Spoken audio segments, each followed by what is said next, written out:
Hello students and welcome back to our YouTube channel Vidyam. मैं हूं Anshita Jindal, a graduate from your dream college SRCC. और आज इस video में हम करने वाले हैं तुम्हारे चैप्टर डायरेक्टिंग का लास्ट पार्ट, जहां पर मैं तुम्हें लीडरशिप और कम्युनिकेशन करवाने वाली हूं। सुपरविजन एंड मोटिवेशन ऑलरेडी मैं करवा चुकी हूँ। ये आखिरी पार्ट है इस चैप्टर का। लीडरशिप भी करेंगे, कम्युनिकेशन भी करेंगे, चैप्टर खत्म करेंगे। थोड़ा सा रिकैप ले तो डायरेक्टिंग में क्या कर रहे थे बेटा, हमने एक ऑलरेडी प्लान बना लिया था।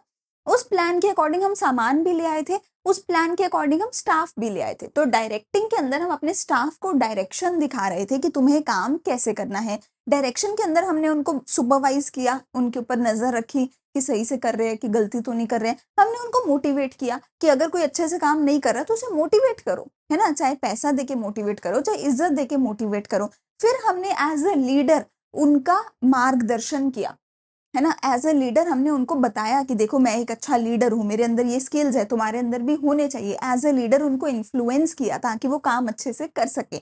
अब हमें करना है कम्युनिकेशन। तो लीडरशिप स्टाइल्स और कम्युनिकेशन के बारे में आज की क्लास में हम पढ़ने वाले हैं, ठीक है। अगर ये मेरे नोट्स चाहिए, सारे के सारे नोट्स मैंने खुद बनाए हैं, एक एक चीज मैंने खुद लिखी है। अगर नोट्स चाहिए तो टेलीग्राम चैनल का लिंक है नीचे, टेलीग्राम चैनल से जाके आप नोट्स ले सकते हो।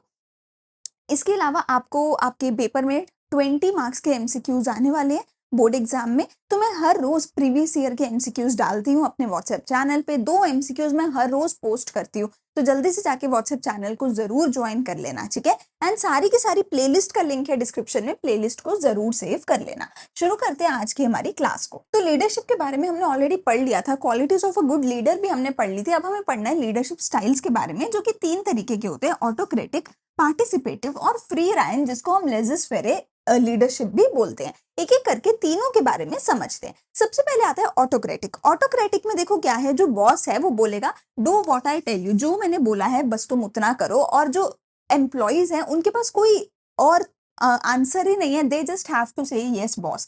वो अपनी मर्जी से कुछ कर नहीं सकते, अपनी मर्जी से डिसीजन नहीं ले सकते, अपनी मर्जी से काम नहीं कर सकते। उनको जो ये बोलेगा बॉस, उनको वही करना पड़ेगा। अगर वो नहीं वो ऐसा कर रहे तो वो गलती कर रहे हैं, ठीक है। ये है ऑटोक्रेटिक कि सब कुछ इसके पास ही है, अकेली पावर इसके पास है। मैनेजर के पास ही सारी पावर है, वो स्टाफ से पूछता भी नहीं है कोई डिसीजन लेने के लिए, ना ही स्टाफ के सजेशन को पूछता है, ना ही स्टाफ से कोई डिसीजन लेने के लिए पूछता है। जो बॉस है वो अकेला ही सब पे चिल्लाता रहता है। स्टाफ को बस ऑर्डर्स को ओबे करना होता है without receiving any explanation. Staff नहीं पूछ सकता सर ऐसा क्यों वैसा क्यों, स्टाफ को बस ऑर्डर को ओबे करना होता है। तो ये कब यूज किया जाता है, कब ऑटोक्रेटिक वाला यूज किया जाता है? जब तुम्हारा स्टाफ बिल्कुल अनट्रेंड है, जब तुम्हारा स्टाफ बिल्कुल अनट्रेंड है, जब उसको कुछ पता ही नहीं है, तो ऑब्वियसली तुम उसके ऊपर जो है जिम्मेदारी नहीं डाल सकते किसी भी चीज की। तो बॉस को खुद अपने हाथों में सब कुछ लेना पड़ेगा, ठीक है। या फिर जब लिमिटेड टाइम है किसी भी एक डिसीजन को लेने के लिए, जब बहुत क्विक डिसीजन लेना है,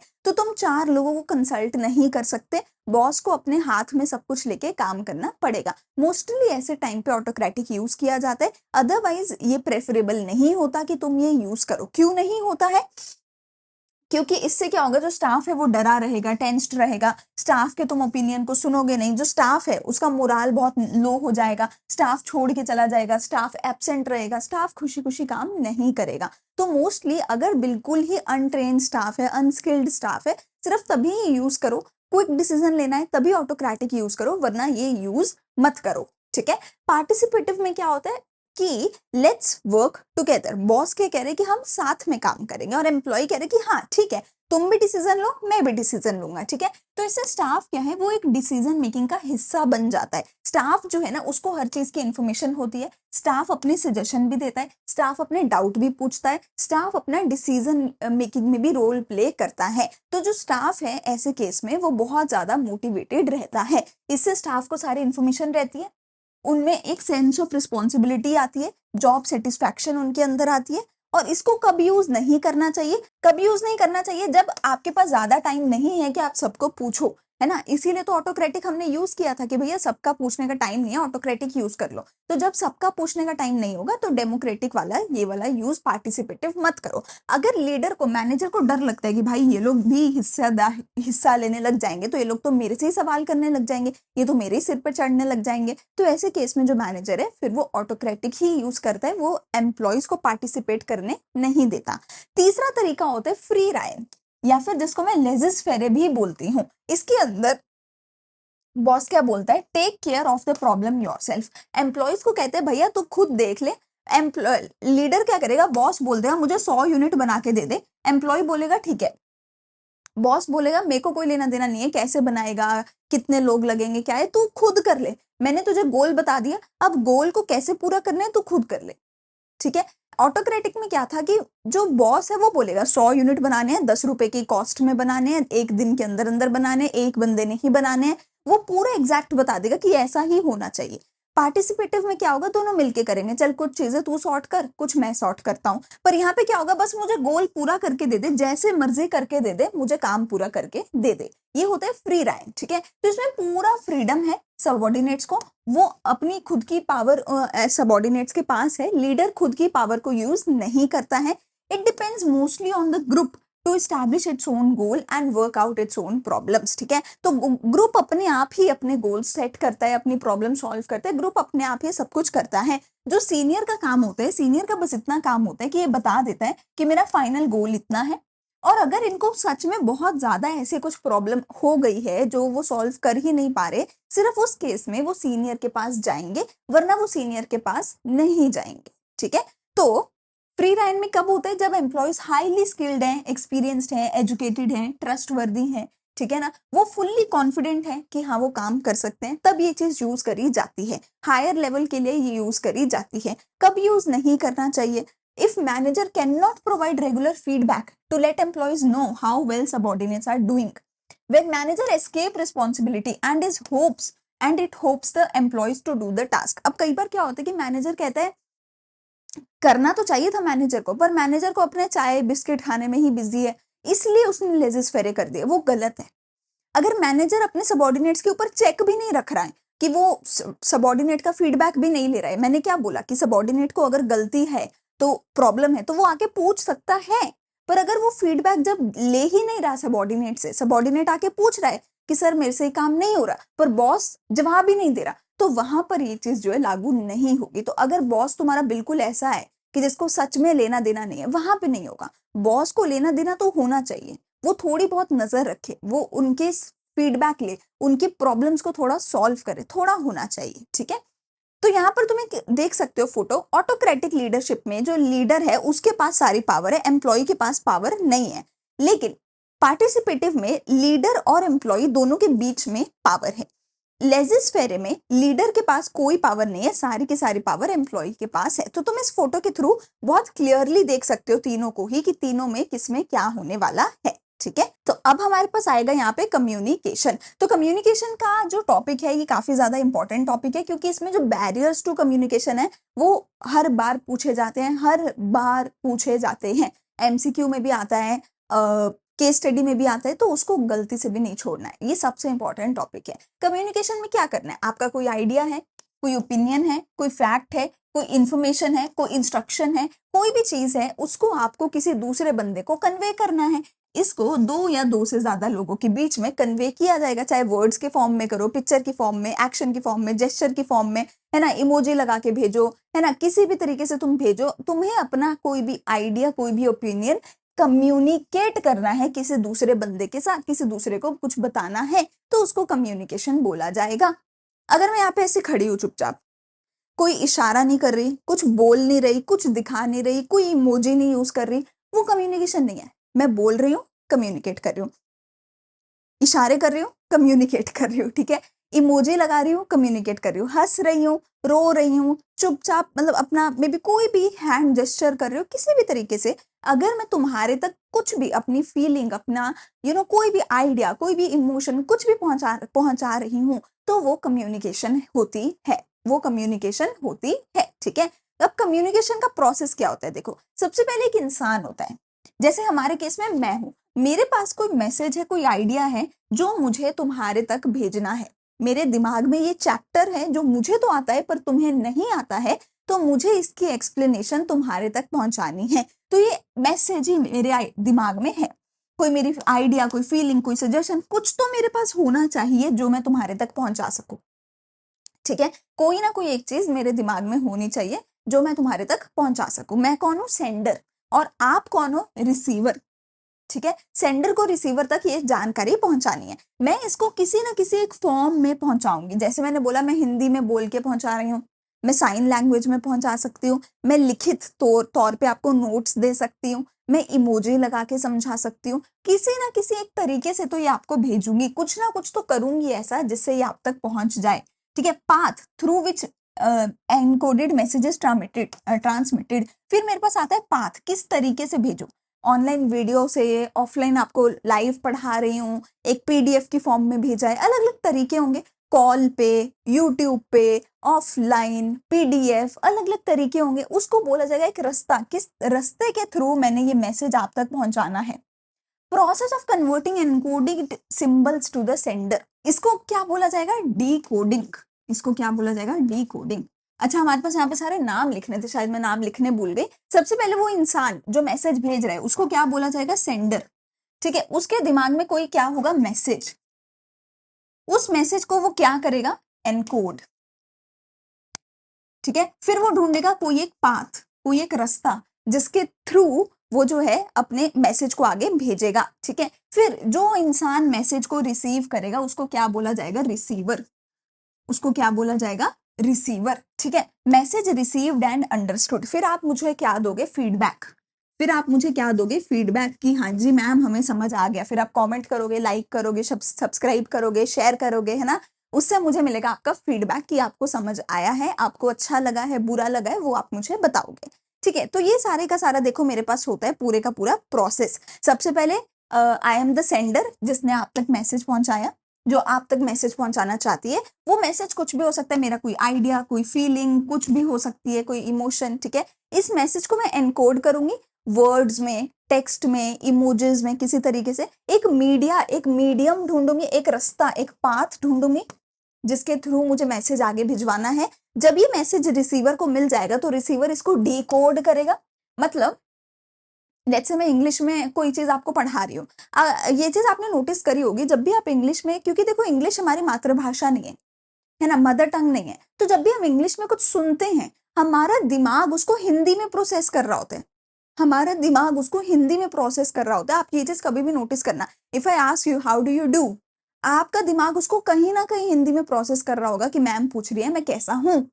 तो हमारा दिमाग उसको किस तरीके से प्रोसेस कर रहा है, वो है डिकोडिंग, कि आपने मेरी इंग्लिश को हिंदी में कन्वर्ट किया। मेरे इमोजीज का तो अलग अलग मतलब होता ही है, तो आपने उसका कुछ और मतलब समझा, दैट इज डिकोडिंग। आप कौन हो? रिसीवर, जिसने मैसेज मेरा ले लिया। रिसीवर मुझे क्या करेगा? मैसेज मिलने के बाद रिसीवर मुझे क्या देगा? फीडबैक। कैसे भेजोगे अपना feedback? Like, share, subscribe, comment करके। ठीक है, इस पूरे प्रोसेस में क्या होती है? बहुत सारी नॉइस होती है। इस पूरे प्रोसेस में बहुत सारी डिस्ट्रैक्शंस होती हैं। अभी के अभी वीडियो बंद करके इंस्टाग्राम पे चैट करने चले जाओगे तो वो नॉइस होती है, बीच में बहुत सारी बैरियर है जो कि हिंड्रेंस है टू द कम्युनिकेशन। ठीक है, तो बहुत सारे अलग अलग तरीके की बैरियर्स हो सकते हैं, प्रॉब्लम्स हो सकती है इस पूरे प्रोसेस में, जिसके बारे में आगे हम बैरियर टू कम्युनिकेशन के अंदर भी पढ़ेंगे। कि सिंबल का मैंने कुछ और मतलब बोला, आपने कुछ और समझ लिया। टेलीफोन पे आवाज नहीं आई, हेलो क्या आप मुझे सुन पा रहे हो? मैं तो बोल रही हूँ, आप सुन ही नहीं पा रहे हो, है ना। इनअटेंटिव रिसीवर, वो तो तुम हो ही, इनअटेंटिव तो तुम हो ही, है ना। बोल मैं रही हूँ, पढ़ा मैं रही हूँ, पर तुम्हारा दिमाग इंस्टाग्राम के मैसेज पे है। तो इनअटेंटिव रिसीवर हो सकता है तो समझ नहीं आएगा। आपने कुछ और समझ लिया, मैंने कुछ और बोला था, तो भी गलत प्रॉब्लम हो सकती है। तो इस पूरे प्रोसेस में बहुत सारी नॉइस होती है। नॉइस यानी कि बैरियर्स होते हैं कम्युनिकेशन के, जिसके बारे में आगे हम पढ़ेंगे। ठीक है, ये हो गया पूरा कम्युनिकेशन का प्रोसेस। कम्युनिकेशन दो तरीके की हो सकती है हमारी, फॉर्मल, इनफॉर्मल। फॉर्मल में भी क्या होगा? Vertical, horizontal. वर्टिकल में भी क्या होगा? Upward, downward. तो देखो, जब भी आप अपने वर्क के वजह से, काम के लिए कम्युनिकेशन करते हो तो वो फॉर्मल होती है। जब भी आप अपने पर्सनल रीजन से कम्युनिकेशन करते हो, दोस्ती यारी में, तो वो इनफॉर्मल होती है। फॉर्मल में दो तरीके की हो सकते हैं, वर्टिकल या हॉरिजॉन्टल। हॉरिजॉन्टल मतलब कि सेम लेवल पे, सेम लेवल पे। तुम भी जूनियर हो, मैं भी जूनियर हूं, तो जूनियर जूनियर जब आपस में बात करेंगे तो वो हॉरिजॉन्टल होगी। सारे बच्चे आपस में जब बात करेंगे तो वो हॉरिजॉन्टल होगी। पर जब बच्चे आके टीचर से बात करेंगे तो वो वर्टिकल होगी, क्योंकि तुम जूनियर, मैं सीनियर। तो जब ऊपर से नीचे, नीचे से ऊपर होती है तो वो वर्टिकल होती है। वर्टिकल क्या होगी? अपवर्ड, या तो तुम लोग मुझे बता रहे हो कुछ, या मैं तुम्हें बता रही हूँ, ऊपर से नीचे की तरफ आ रही है कम्युनिकेशन, वो डाउनवर्ड हो गई। तो तो फॉर्मल क्या है, जो ऑफिशियल चैनल्स के थ्रू चलती है, एक ऑफिशियल तरीका होगा। आप अपने दोस्त को कभी भी कॉल, वीडियो कॉल, मैसेज वगैरह कुछ भी कर लोगे, पर आप टीचर के साथ ऐसे नहीं कर सकते। टीचर का एक डेजिग्नेटेड स्लॉट होगा, आप टीचर को एक सर्टेन तरीके से मैसेज करोगे, एक सर्टेन टाइम पे मैसेज करोगे। रात को 12 बजे टीचर को तो कॉल नहीं कर सकते, दोस्त को कॉल कर लोगे। तो फॉर्मल में क्या होता है ना, ये एक ऑफिशियल चैनल होता है कि बेटा इसी ग्रुप में मैसेज करो, पर्सनल मैसेज मैं नहीं देखूंगी, है ना, कुछ भी एक ऑफिशियल चैनल होगा, ठीक है। It takes place between a superior and subordinate, superior और सबॉर्डिनेट के बीच में हो सकता है, या फिर सेम लेवल के एम्प्लॉइज के बीच में हो सकता है, जो कि मैंने तुम्हें बता दिया, ठीक है ना। अपवर्ड में क्या होगा, जो सबॉर्डिनेट है वो ऊपर सीनियर से बात कर रहा है ना, कि जो सबॉर्डिनेट है वो ऊपर सुपीरियर से बात कर रहा है कि मुझे पैसा चाहिए, लीव दे दो, है ना, सबमिशन ऑफ प्रोग्रेस रिपोर्ट, ठीक है ना, तुमने अपनी असाइनमेंट मुझे दी, तुमने मेरे से छुट्टी मांगी, मैम में आई गो टू वॉशरूम, मैम में आई कम इन, वो सारी क्या है, सबॉर्डिनेट सीनियर से बात कर रहा है। डाउनवर्ड क्या होगा, कि जो सीनियर है, जो सुपीरियर है, वो सबॉर्डिनेट को बता रहा है, मैं तुम्हें कोई नोटिस दे रही हूँ, है ना, मैं तुम्हें कोई गाइडलाइंस दे रही हूँ, ठीक है, मैं तुम्हें असाइनमेंट दे रही हूँ, तो वो डाउनवर्ड कम्युनिकेशन होती है, ठीक है ना। हॉरिजॉन्टल कम्युनिकेशन क्या होगी, एक डिवीजन दूसरे डिवीजन से बात कर रहे हैं, एक सेक्शन के बच्चे दूसरे सेक्शन के बच्चों से ही बात कर रहे हैं, वो हॉरिजॉन्टल होगी, ठीक है ना। मतलब एक प्रोडक्शन मैनेजर मार्केटिंग मैनेजर से अगर बात करे, मैनेजर मैनेजर हॉरिजॉन्टल हो गया, ठीक है ना। जैसे कि वो क्या डिस्कस करेंगे, तेरी मैम ने भी तेरे नंबर काटे, मेरी मैम ने भी नंबर काटे, तेरी मैम भी ऐसे करती है, मेरी मैम भी ऐसे करती है। तो वो जो डिस्कशन करते हो तुम दूसरे सेक्शन के बच्चों के साथ, तो वो हॉरिजॉन्टल हो गए। शेड्यूल का डिस्कशन करना, है ना, क्वालिटी क्वांटिटी किसी चीज का डिस्कशन करना। आगे है तुम्हारे पास कम्युनिकेशन नेटवर्क्स, जो तुम्हारे सिलेबस में सीबीएसई की तरफ से नहीं है, तो तुम इसको स्किप कर दोगे, पर पूरी तरह स्किप नहीं करोगे, क्योंकि ये तुम्हारे सीयूईटी के सिलेबस में है। तो इसीलिए मैंने ये अपनी पीपीटी में डाला है, ताकि सीयूईटी के टाइम तुम इस पीपीटी को रेफर कर सको। अभी के लिए हम इसको स्किप करेंगे, क्योंकि ये मेरे सिलेबस में है नहीं है, ठीक है। अच्छा, इनफॉर्मल कम्युनिकेशन के भी बहुत सारे तरीके हैं, उसको भी तुम्हें अभी के लिए तो स्किप करना है, आगे जाके तुम उसको पढ़ सकते हो, ठीक है। इनफॉर्मल कम्युनिकेशन का क्या मतलब होता है, जो कि तुम्हारे इनफॉर्मल रिलेशनशिप्स के ऊपर बेस्ड होती है, जिसके अंदर तुम ओरली या जेस्चरल बातें कर लेते हो, ठीक है। ये बहुत फास्ट होती है, कोई चेन ऑफ कमांड इसमें नहीं होता, कुछ हॉरिजॉन्टल वर्टिकल नहीं होता, इसका कोई रिकॉर्ड नहीं होता, इसके अंदर किसी की रिस्पॉन्सिबिलिटी नहीं फिक्स होती, इसके अंदर चुगलियां भी होती हैं, और ये अनप्लैंड भी होती है। इसमें आप अपने इमोशंस शेयर करते हो, अपनी पर्सनल बातें शेयर करते हो। पर फॉर्मल में क्या होता है, कोई चुगली नहीं होती, सब कुछ प्री प्लान्ड होता है, और पता होता है किसने किसको काम दिया, किसने किसको क्या जवाब दिया, क्योंकि एक फॉर्मल तरीके से हो रही है, एक प्रॉपर रिटर्न फॉर्म में हो रही है, एक चेन ऑफ कमांड के थ्रू हो रही है, एक हॉरिजॉन्टल या वर्टिकल तरीके से हो रही है, हर चीज का रिकॉर्ड होता है। तो फॉर्मल क्या है, जिसमें आप अपने काम की बातें करते हो। इनफॉर्मल क्या है, जिसमें आप अपने घर बार की बातें करते हो, जिसमें अपने बॉस की, अपनी माँ, अपनी क्या कहते हैं, मैम की चुगलियां करते हो, ठीक है। अब मेरे पास आती है असली कहानी, जो कि मेरे क्या है, कम्युनिकेशन बैरियर्स। तो कम्युनिकेशन बैरियर्स का सिंपल भाषा में क्या मतलब है, कि तुम तो बात अपनी बता रहे थे, पर बीच में कुछ तो ऐसा हो गया कि सामने वाले को बात सेम टू सेम तरीके से मिली नहीं।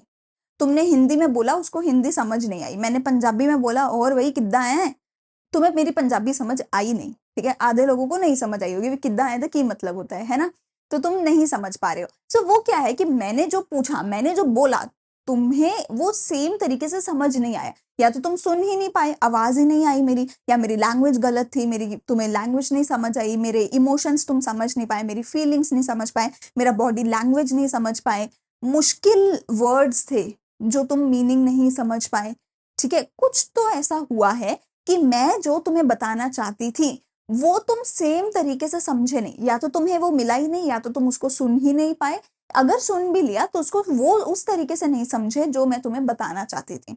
इसलिए हमारी कम्युनिकेशन में हो गई है प्रॉब्लम। तो कैसे कैसे प्रॉब्लम हो सकती है, कैसे कैसे मेरी इफेक्टिवनेस कम्युनिकेशन की जो है वो कम हो सकती है, वो सारी चीजों के बारे में हम पढ़ेंगे, ठीक है। तो कम्युनिकेशन प्रोसेस में 4 मेजर बैरियर्स आ सकते हैं, semantic, organisational, psychological, personal. 4 major barriers यहाँ पे मेरे पास आ सकते हैं, ठीक है। एक एक करके देखते हैं। सिमेंटिक बैरियर क्या है, अगर आपको एनकोडिंग और डिकोडिंग में कोई भी प्रॉब्लम हुई है तो उसको सिमेंटिक बैरियर बोला जाएगा। जैसे मैंने पंजाबी में अपनी लैंग्वेज को एनकोड करा, मैंने अपने मैसेज को पंजाबी में एनकोड करा, होर वही किद्दां है। आपने उसको पंजाबी में डिकोड ही नहीं करा क्योंकि आपको पंजाबी आती नहीं थी, ठीक है। तो एनकोड मैंने जिस लैंग्वेज में किया, एनकोडिंग और डिकोडिंग में प्रॉब्लम हो गई, तो उसको हम क्या बोलेंगे, सिमेंटिक बैरियर। जब मेरी एनकोडिंग और डिकोडिंग के टाइम प्रॉब्लम हो जाए उसको सिमेंटिक बैरियर बोलेंगे। सिमेंटिक बैरियर के लिए मेरे पास क्या है, एक्रोनियम क्या है, सटल, सॉरी सबलेट, हाँ सटल नहीं है, हाँ सटल भी बन सकता है वैसे इसका, बट हमारे पास सिमेंटिक बैरियर्स का एक्रोनियम क्या है, सबलेट, ठीक है। तुम इसका चाहो तो स्क्रीनशॉट ले सकते हो, बट एक्रोनियम में जब भी जहां भी बता रही हूँ प्लीज एक्रोनियम्स को जरूर लिख लेना क्योंकि वो तुम्हारे बहुत ज्यादा काम आने वाले हैं। सबसे पहला मेरे पास क्या है, सिंबल्स विद डिफरेंट मीनिंग्स, अलग अलग मीनिंग्स होते हैं। अगर मैंने ऐसे वाला जो वो नहीं होता इमोजी एक जो व्हाट्सएप पे होता है जिसमें बस ऐसे होता है, बहुत लोग इसको एज अ स्माइल यूज करते हैं, बहुत लोग इसको एज अ स्माइल वाला ताना यूज करते हैं ना, ताना मारने के लिए। तुम कॉलेज के या आई डोंट नो तुम लोग अब तुम्हारी जनरेशन यूज करती है कि नहीं, पर हमारे टाइम पे हम इसको ना ताना मारने के लिए यूज करते थे, नॉट जस्ट एक्चुअल स्माइल कि हम खुश नहीं हो रहे, है ना। तो हर एक इमोजी के लिए अलग अलग डिफरेंट तरीके होते हैं। अच्छा तुम मुझे बताना कॉमेंट सेक्शन में जो ऐसे वाला इमोजी होता है, ऐसे हाथ जोड़ने वाला ब्लूइश कलर का जो इमोजी होता है, उसका क्या मतलब होता है, तो मुझे कमेंट सेक्शन में बताना। And I am pretty sure आधे से ज्यादा लोगों को उसका मतलब नहीं पता होगा। तो हर एक वर्ड का, हर एक सिंबल का, इमोजी का, हर चीज के अलग अलग मीनिंग हो सकते हैं और किसी ने मतलब कुछ और समझा, किसी ने मतलब कुछ और समझा। जैसे राइट और राइट, ब्रेक और ब्रेक, हेयर और हेयर, ठीक है। एक ही वर्ड है ना, प्रोनाउंसिएशन सेम है, मतलब अलग अलग है। तो आपने कुछ और मतलब समझा, सामने वाले ने कुछ और मतलब समझाना चाहा था, तो symbols with different meanings. Unqualified assumption, अपनी तरफ से ही तुम कुछ ना कुछ अज्यूम कर रहे हो, ठीक है। बॉस ने बोला टेक केयर, इसका इसका एक बड़ा अच्छा वो होता था, अरे बाबा उठा ले, रे बाबा उठा ले, मेरे को नहीं इसको उठा ले, है ना। तो बाबा को बताओ तो बाबा उठाना किसको है, वही बात हो रही है कि बाबा किसको उठाएगा, तुम्हें बताना तो पड़ेगा, अरे उठा ले रे बाबा उठा ले, मेरे को नहीं इसको उठा ले। तो वही बात है, टेक केयर किसकी, मशीन की केयर करूं, अपनी केयर करूं, तुम्हारी केयर करूं किसकी केयर, पूरा तो बता मेरे भाई।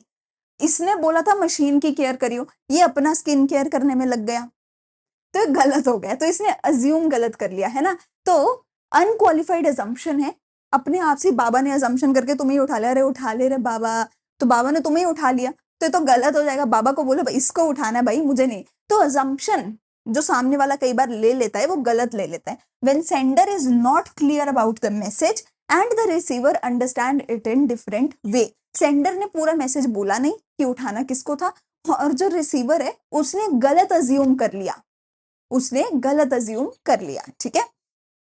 चलो, बॉडी लैंग्वेज एंड जेस्चर। अब बॉडी लैंग्वेज तो बहुत सिंपल है, ठीक है। किसी के लिए कुछ लैंग्वेजेस में अगर मैं ऐसे करूं तो उसको हाँ माना जाता है, कुछ लैंग्वेजेस में अगर मैं ऐसे करूं तो उसको ना माना जाता है। तो हर किसी का जो है बॉडी लैंग्वेज और जो जेस्चर है उसके मतलब अलग अलग हो सकते हैं। No match between what is said and the body language. आप बोल कुछ और रहे हो, हाँ हाँ मुझे तो खाना है, हाँ हाँ मैं तो खा लूंगी, मैं कर ऐसे रही हूँ, बोल रही हूँ हाँ, है ना। तो ये तो गलत है ना, मैं बोल कुछ और रही हूँ, मेरी बॉडी लैंग्वेज कुछ और बोल रही है, ठीक है ना। मैं आपसे कह रही हूँ हाँ हाँ मैं काम कर लूंगी, और वैसे मैं कांप रही हूँ, हाय मैं अंदर से मुझे हो रहा है कि कैसे काम करूंगी, मुझसे बोल रही हूँ हाँ कर लूंगी कर लूंगी, तुम्हें भी लगेगा भाई बोल तो रही है कर लेगी, फिर तो कांप रही है, इससे कहाँ से काम हो जाएगा, ठीक है ना। तो आपकी बॉडी लैंग्वेज कुछ और बोल रही है, आप कुछ और बोल रहे हो, तो ऐसे में प्रॉब्लम हो सकती है। तो आपका जो बॉडी लैंग्वेज, आपकी जो जेस्चर है, रिसीवर ने उसको सही तरीके से डिकोड नहीं किया, उसकी वजह से रिसीवर ने कुछ और समझा, तुमने कुछ और बोला था, ठीक है। जैसे इसने बोला शट योर माउथ,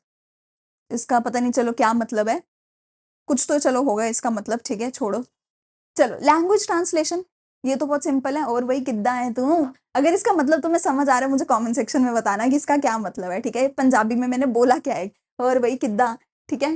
तो मेरी लैंग्वेज तुम समझ नहीं पाए, तुमने इसका कुछ और ही मतलब समझ लिया, ठीक है। ये तो बहुत कॉमन होता है कि जिसको अपनी लैंग्वेज नहीं समझ आती ना, उसको हम सबसे पहले कोई गाली सिखाते हैं, है ना, जो कि गलत बात है, ठीक है। तो लैंग्वेज को हम ट्रांसलेट नहीं कर पा रहे, ठीक है। If the translator fails to translate the exact meaning of one language to the other, तो इससे प्रॉब्लम हो सकती है, ठीक है। इससे समझने में प्रॉब्लम हो सकती है। मैंने मैसेज को एक्सप्रेस ही गलत तरीके से करा, मैंने इनसफिशिएंट वोकैबुलरी का यूज किया, गलत वर्ड्स का यूज कर दिया, ठीक है। कुछ वर्ड्स को मैं खा गई, कुछ वर्ड्स का मैं मतलब सही से लिख नहीं पाई, तो अगर मैंने अपने मैसेज को बैडली एक्सप्रेस किया है, अ लॉट ऑफ टाइम्स क्या होता है ना कि इनफैक्ट मेरे पास भी काफ़ी लोगों के मैसेज आते हैं, तो मुझे अच्छा नहीं लगता। काफ़ी बार लोग बोलते हैं कि let me know when you are free, मुझे आपसे बात करनी है, let me know when you are free. वो ऐसे नहीं होता यार, मैं तुम्हारे नौकर थोड़ी कि तुम मुझसे बात करोगे और मैं बताऊँ कि अरे आज फ्री हूँ, आओ आज मेरे से बात करो, नहीं। You should be polite sometimes, है ना? आपको सही वर्ड्स का यूज़ करना चाहिए कि मुझे आपसे बात करनी है, can you please let me know when you are free? तो जब आप प्लीज़, थैंक यू कुछ ऐसे वर्ड्स का यूज़ करो तो सामने वाला सही समझता है। आप अगर वर्ड्स का यूज़ सही से नहीं कर रहे, सामने वाला सही समझ नहीं रहा, इवन तो आपका वो इंटेंशन नहीं था, ठीक है ना? तो आपने अपने मैसेज को अगर सही तरीके से एक्सप्रेस नहीं किया, आप चैटिंग करते हो तो बीच में आधे अक्षर गलत हम लिख देते हैं जल्दी-जल्दी में, उसकी बात हो रही है। सही तरीके से मैसेज एक्सप्रेस नहीं किया, please, good morning, good night, thank you ये नहीं बोला, उसकी बात हो रही है, ठीक है? जिसकी वजह से सामने वाला कई बार गलत समझ जाता है। टेक्निकल लैंग्वेज का मैंने यूज़ किया जो तुम समझे नहीं, जैसे कि ये बहुत मुश्किल-मुश्किल मैंने वर्ड्स का यूज़ कर लिया और तुम्हें समझ नहीं आ रहा इन वर्ड्स का मतलब क्या है, जबकि इनका मतलब तो बहुत सिंपल सा है। जबकि मतलब तो बहुत सिंपल सा है। मैं बोल रहा हूँ oh it's an indispensable thing, पर तुम सोच रहे हो इंडिस्पेंसेबल क्या होता है? एक्चुअल मतलब है कि इट इज़ नेसेसरी, ठीक है ना? तो मैंने कुछ मुश्किल चीज़ों का यूज़ किया, मतलब जैसे अगर तुम डॉक्टर को सुनोगे तो डॉक्टर ऐसे-ऐसे वर्ड्स तुम्हारे मुँह पे मारेंगे, तो तुम सोचते रह जाओगे ये भी कुछ होता है क्या? तो वो टेक्निकल वर्ड्स की, टेक्निकल लैंग्वेज की बात हो रही है, जो एक पढ़ा-लिखा या उस फील्ड का जो इंसान है उसी को पता होगा, आपको नहीं पता होगा क्योंकि आप उस फील्ड के नहीं हो। तो अगर उस इंसान को आपसे बात करनी है, वो टेक्निकल वर्ड्स का उसे मतलब समझाना पड़ेगा, ठीक है? तो अगर मैं किसी भी एक पर्टिकुलर डॉक्टर की बात कर रही हूँ, तो डॉक्टर अगर आपसे बात कर रहे हैं, डॉक्टर को समझाना पड़ेगा कि वो बोल क्या रहा है, ठीक है? वरना आप सही से समझ नहीं पाओगे। साइकोलॉजिकल का बैरियर का मतलब क्या होता है? मेरा दिमाग का, ठीक है? Psychology is my mind. या तो हो सकता है मैं इतना अंडर कॉन्फिडेंट हूँ कि मैं चाह के भी हर चीज़ सही नहीं कर पा रही हूँ, या मैं इतनी ओवर कॉन्फिडेंट हूँ, तो गलतियाँ कर रही हूँ, या मुझे लग रहा है तुम बेवकूफ़ हो, इसलिए गलतियाँ हो रही है, तुम सही हो, पर मैं सोच रहा है ये तो पागल है, इसको कुछ नहीं आता, ये बेवकूफ़ है, उसकी वजह से मेरी गलती हो रही है। तो मेरे दिमाग में कुछ तो मैं पहले से बना के बैठी हूँ, अपने बारे में, तुम्हारे बारे में, जिसकी वजह से गलतियाँ हो रही हैं। तो साइकोलॉजी क्या है कि आपके इमोशनल साइकोलॉजिकल स्टेटस की वजह से, ठीक है, कुछ गलती हो रही है। ये स्टेटस सेंडर का भी हो सकता है, रिसीवर का भी हो सकता है। जो रिसीवर है, वो सोच रहा है कि अरे ये पागल है, इसने कुछ भी बोल दिया, है ना? तो दोनों के दिमाग में कुछ तो ऐसा पहले से हो सकता है जिसकी वजह से हमारी कम्युनिकेशन में प्रॉब्लम हो सकती है। सिमेंटिक बैरियर खत्म हो गए, अभी मेरे सेकंड टाइप ऑफ बैरियर है जो साइकोलॉजिकल है, जिसकी अब हम बात करेंगे। साइकोलॉजिकल बैरियर का हमारे पास क्या है? लाइम, 4 आएँगे, LIME। सबसे पहला क्या है? Loss by transmission and poor retention, मतलब बोलते-बोलते मेरी आवाज़ आनी आपको बंद हो गई, आवाज़ कटने लग गई, उसकी बात कर रहे हैं, ठीक है? बीच में जो है ओरल कम्युनिकेशन अगर हम कर रहे थे तो वेरियस लेवल्स ऑफ मैसेज होता है, कई बार आपको आवाज़ सुनी नहीं, आवाज़ कट गई, तो उसकी यहाँ पे बात हो रही है।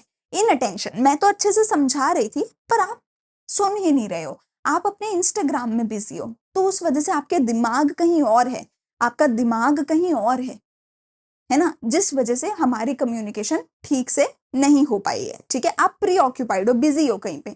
मिसट्रस्ट, आप मेरे पे ट्रस्ट नहीं करते, मैं आप पे ट्रस्ट नहीं करती, वही बात है, ये पागल है यार, इसको क्या समझाऊँ मैं? या आप मुझे सोच रहे हो भाई ये कुछ भी बोल रही है तो पागल है, ठीक है? आप मेरे पे ट्रस्ट नहीं कर रहे, मैं आप पे ट्रस्ट नहीं कर रही, आपका दिमाग भी गलत सोच रहा है, मेरा दिमाग भी गलत सोच रहा है, जिस वजह से हमारी कम्युनिकेशन सही से नहीं हो रही है, ठीक है?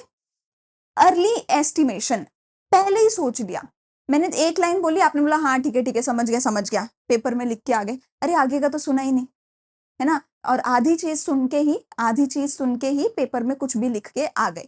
उसकी बात हो रही है कि वो भी गलत है, ठीक है? हम क्या करते हैं, पहले ही जजमेंट बना लेते हैं, पूरा मैसेज सुनते भी नहीं है, ठीक है?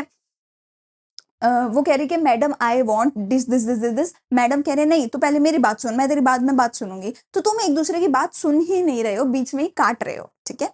अगला, ऑर्गेनाइजेशनल बैरियर मतलब तुम्हारी कंपनी की कमी है, तुम्हारे ऑर्गेनाइजेशन की कमी है। ऑर्गेनाइजेशन में इतना अच्छा एनवायरनमेंट ही नहीं बनाया गया कि कोई किसी से बात कर सके।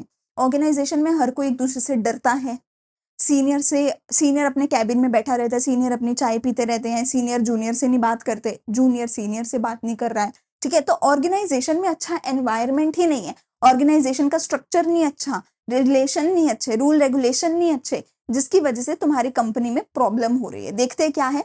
फिर से मेरे पास एक्रोनियम क्या है, शार्प। ऑर्गेनाइजेशनल बैरियर का एक्रोनियम क्या है, शार्प। एस से मेरे पास क्या आता है, स्टेटस।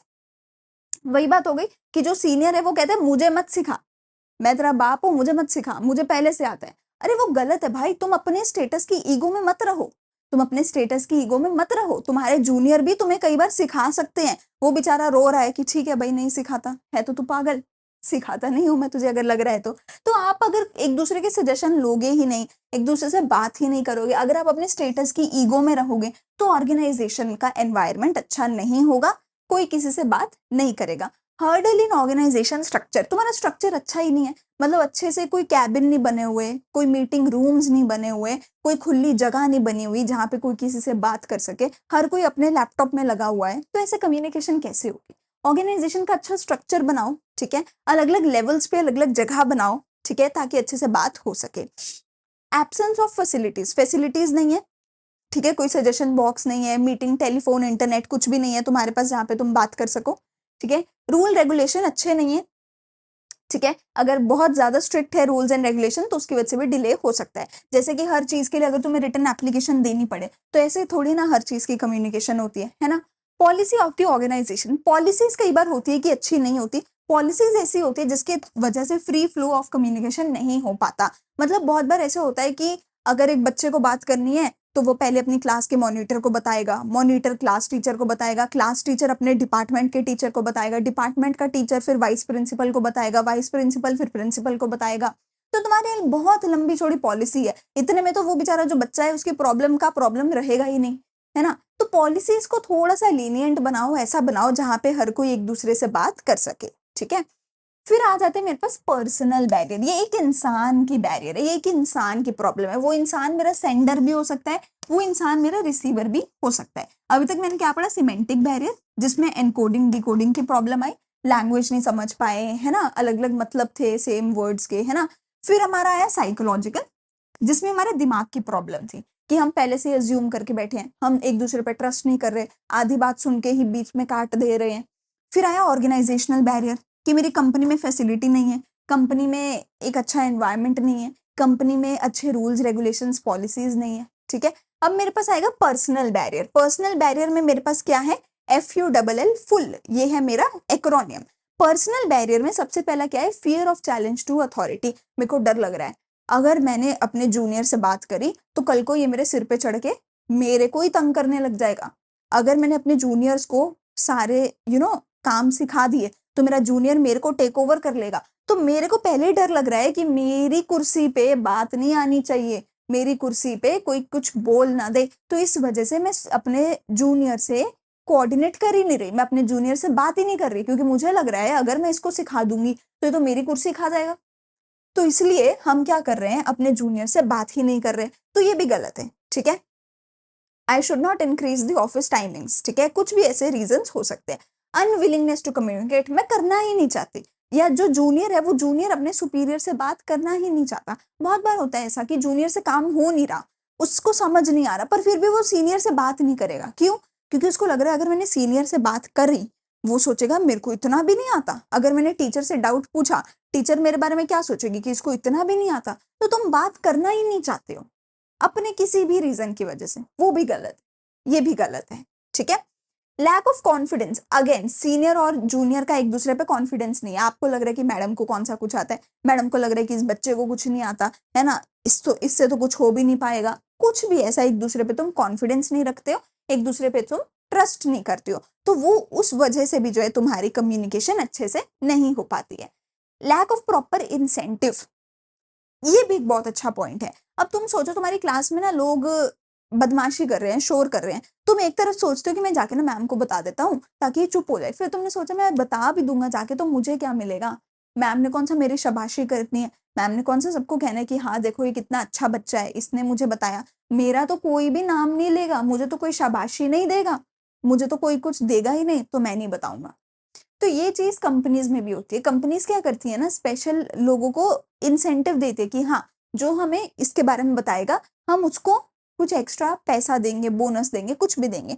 तो कई बार लोग सोचते हैं भाई मैं क्यों मत्था मारूं, मैं क्यों जाके अपने सिर पे टाइम वेस्ट करके अपना एफर्ट लगा के लोगों को बताऊं, बदले में मेरा तो नाम भी नहीं होगा, मुझे तो कुछ मिलेगा ही नहीं, मुझे तो शाबाशी भी नहीं मिलेगी।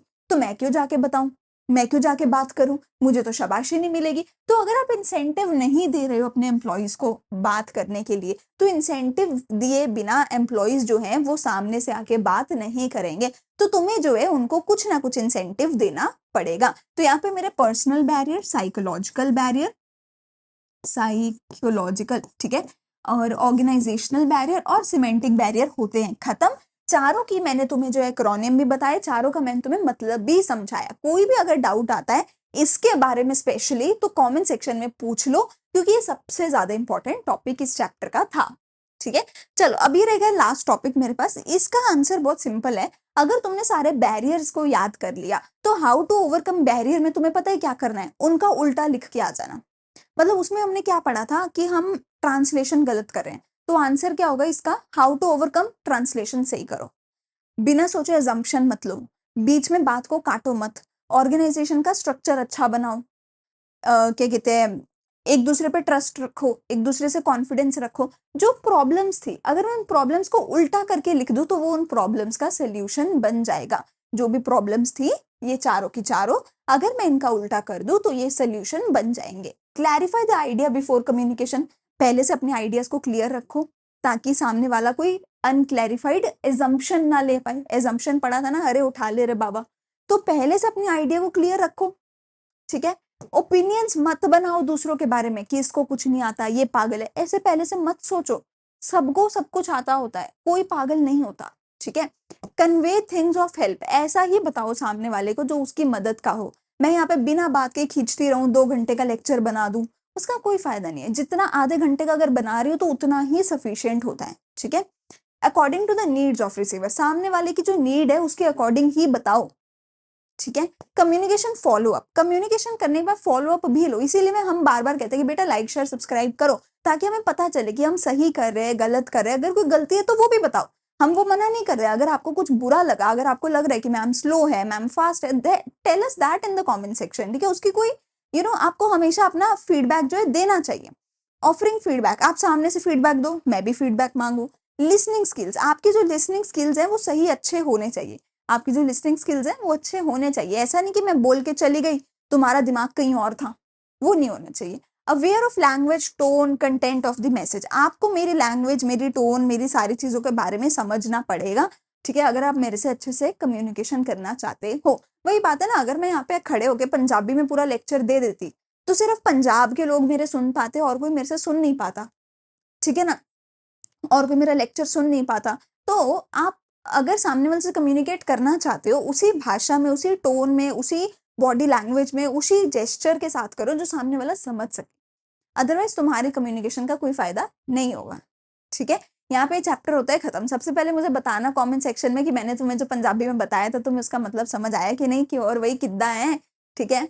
अगर मतलब समझ आया तो मुझे कमेंट सेक्शन में जरूर बताना। अगर वीडियो अच्छी लगे तो वो भी मुझे कमेंट सेक्शन में जरूर बताना। कुछ बुरा लगे तो वो भी कमेंट सेक्शन में बताओ हमें। लाइक करो, शेयर करो अपने दोस्तों के साथ, हमें चैनल को सब्सक्राइब कर लेना, सारी प्लेलिस्ट को फॉलो करना। अगर वीडियो अच्छी लगे तो मुझे जरूर बताना। हम मिलेंगे तब तक अगली वीडियो में। Thank you, bye bye.